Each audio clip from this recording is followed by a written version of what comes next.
Merhaba, Joa Malta. Bonjour et bienvenue à Malte. Découvrez avec Travel Europe cette île qui a marqué l'histoire des civilisations méditerranéennes. Entre sites préhistoriques exceptionnels, patrimoine religieux unique et paysages bleu azur à couper le souffle. À bientôt à Malte.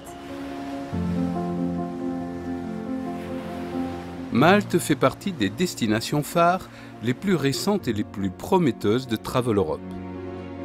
Il faut dire que ce petit archipel de 316 km² dispose d'un climat doux toute l'année ainsi que d'un riche patrimoine historique, artistique et culturel.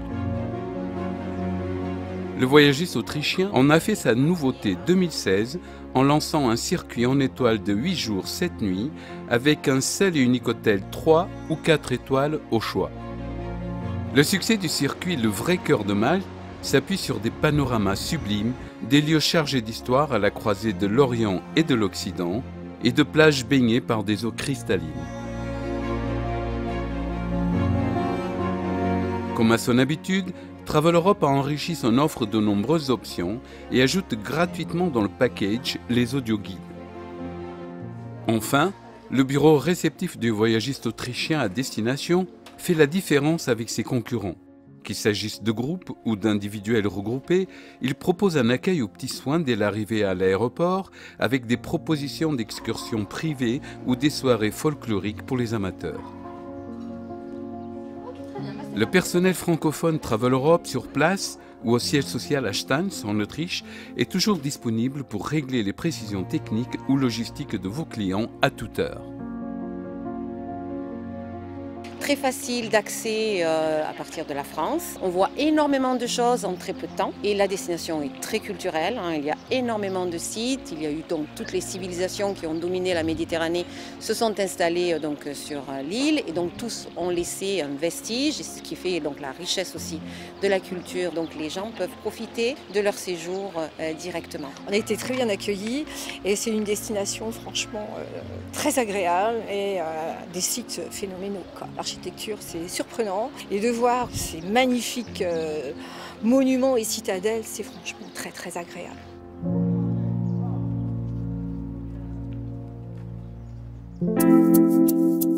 L'archipel maltais est une ancienne enclave britannique en Méditerranée. Outre le maltais, on y parle la langue de Shakespeare comme père et mère.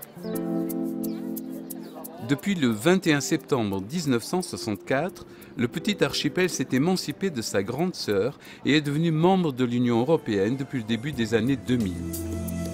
La République de Malte se compose de 8 îles, dont seulement 3 sont habitées. Il fait bon vivre dans ce micro-État de moins de 500 000 habitants avec son climat tempéré et sa convivialité méridionale. Si on peut voir, on a vraiment une façon de vivre très relaxe, on se sent en sécurité, on peut sortir n'importe où, n'importe quelle heure, même le soir seul, c'est vraiment donc idéal. La situation stratégique de la République, au centre de la Méditerranée, à la croisée de l'Orient et de l'Occident, lui a valu les assiduités de nombre de peuples au cours des siècles. De ces visites plus ou moins envahissantes, le pays en a gardé nombre de vestiges antiques, comme le temple de Al-Saflieni ou celui de Gantia. Mais l'événement qui a marqué à jamais l'histoire et la culture de Malte est incontestablement l'installation des moines soldats de l'ordre de Saint-Jean de Jérusalem. Chassés de Rhodes en 1530, après la perte des États latins d'Orient, ils prennent le nom de l'ordre des chevaliers de Malte et y régneront sans partage jusqu'à la fin du XVIIIe siècle.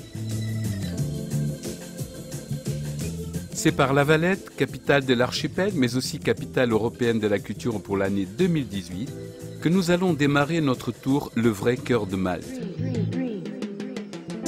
La ville va être érigée à partir de 1566 sous l'impulsion des grands maîtres de l'ordre hospitalier de Saint-Jean de Jérusalem et en particulier du grand maître français Jean de La Valette.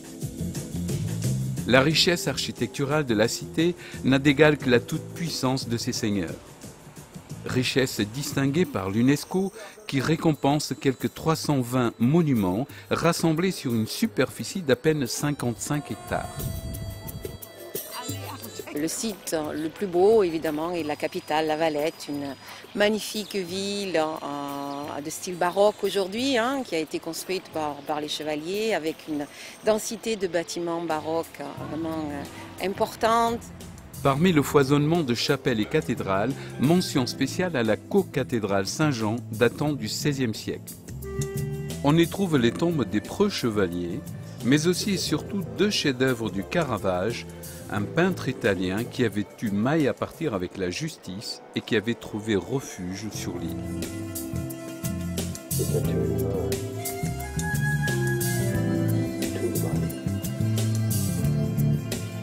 Les jardins du Père Baraka, ses frondaisons et ses arcades permettent 2 choses. Tout d'abord, de s'abriter des ardeurs du soleil et ensuite de profiter d'un panorama unique sur le port, la Valette et les 3 cités. C'est dans ces jardins qu'un coup de canon retentit symboliquement chaque jour à midi et à 16 h pour célébrer divers événements et fêtes religieuses. Nous voici arrivés au centre historique. Au bout de la rue de la République, on aperçoit le palais des grands maîtres. Massif et imposant, ce bâtiment qui a des airs de palais des papes abrite des tableaux, des sculptures et des fresques remarquables. À noter aussi sa collection d'armes particulièrement riche.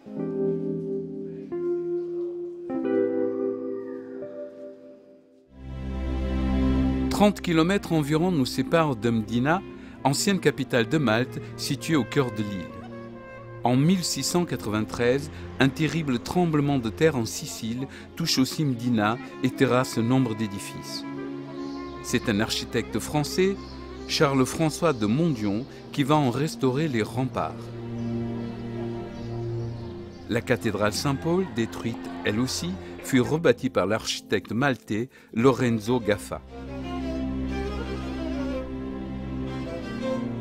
Baptisée Cité du Silence, parce qu'elle ne compte aujourd'hui plus que quelques centaines d'habitants, Mdina constitue avec La Valette et Rabatch l'un des ensembles architecturaux les plus impressionnants de l'île. La ville-musée séduit par ses fortifications et son dédale de ruelles étroites bordées de belles demeures patriciennes. Lorsque les Arabes prirent possession de Malte, ils partagèrent la ville en 2, Mdina et Rabatch, la banlieue, car ils trouvaient l'agglomération trop grande. Remparts, fortifications, citadelles et centres historiques font de Rabatch la suite logique de Mdina. Autre attrait de la ville, le musée Vignacourt, édifice de style baroque, autrefois résidence du collège des chapelains de l'ordre des chevaliers de Malte. Sa collection hétéroclite comprend beaux tableaux, meubles de collection et des objets d'époque. Construit sur l'ordre du grand maître Alof de Vignacourt et achevé en 1749, il comporte en sous-sol la grotte de Saint-Paul. Dans ce lieu aurait résidé, selon la légende biblique, l'apôtre Saint Paul lorsqu'il fit naufrage dans l'île en 60 après Jésus-Christ. Nous voici partis pour la découverte de Mosta, petite ville du centre de l'île, connue surtout pour son église néoclassique Sainte-Marie, haute de 67 mètres, la 3e coupole du monde par sa taille. Un véritable miracle a épargné ce chef-d'œuvre qui a failli être pulvérisé le 9 avril 1942 par une bombe qui, en tombant, a percé le dôme mais n'a pas explosé.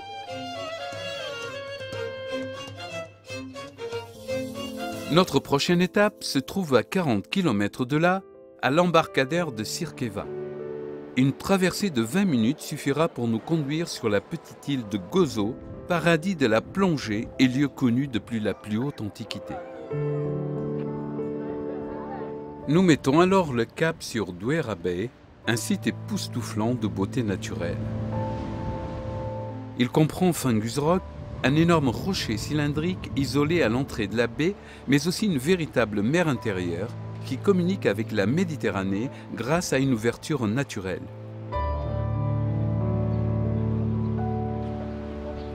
Hélas, la célèbre fenêtre d'azur, une arche naturelle monumentale sculptée par l'érosion, s'est effondrée dans la mer, victime de la corrosion et d'une violente tempête en mars 2017. Mais Gozo recèle encore de multiples attraits pour les visiteurs avec ses 2 temples mégalithiques de Gantia, Asgara, qui sont parmi les plus anciens lieux de culte au monde érigés par la main de l'homme. Lieu de villégiature, l'île regorge aussi de criques sauvages et de petites stations balnéaires comme celle pleine de charme de Xlenli. Cette charmante petite île et ses plages invitent naturellement aux Farniennes. Travel Europe y a pensé et vous propose une journée détente ou pas. Si le démon culturel vous tenaille encore, un copieux programme d'une demi-journée vous attend. Au menu, la découverte de plusieurs temples préhistoriques, donc ceux de Agar Kim, inscrits au patrimoine mondial de l'humanité.